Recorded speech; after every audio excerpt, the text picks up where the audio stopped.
y a une phrase qui dit « Personne n'a vécu ma vie, personne n'a versé mes larmes, alors personne n'a le droit de juger ma façon d'être. » J'ai une question pour toi.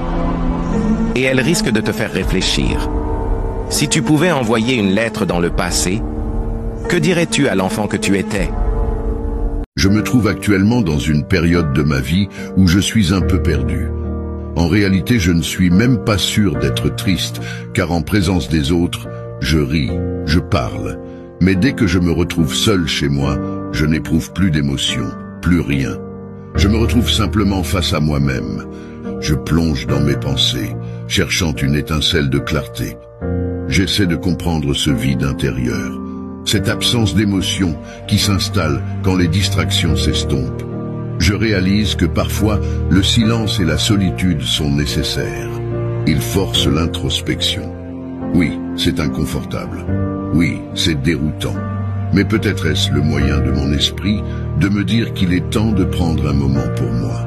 Peut-être que ce calme apparent est l'occasion de poser des questions fondamentales, de reconsidérer ce que je veux vraiment, de redéfinir mes priorités. 4 défauts des personnes calmes. J'adore le dernier. 1. Ce sont des gens qui s'énervent vite. Évitez de les mettre en colère. 2. Ce sont des gens qui font vite confiance en amour, mais ils finissent toujours par être brisés. Ils préfèrent s'éloigner au lieu de parler quand ils ont mal, parce que s'ils parlent, ça va mal finir. 3. Ce sont des gens qui pleurent beaucoup et vite, donc évitez de leur faire du mal, s'il vous plaît. 4. Ce sont des gens qui ont un bon cœur. Ils aiment trop rendre service aux autres, mais après, ils finissent toujours par être déçus. Le pire, c'est qu'ils n'aiment pas demander des services aux autres.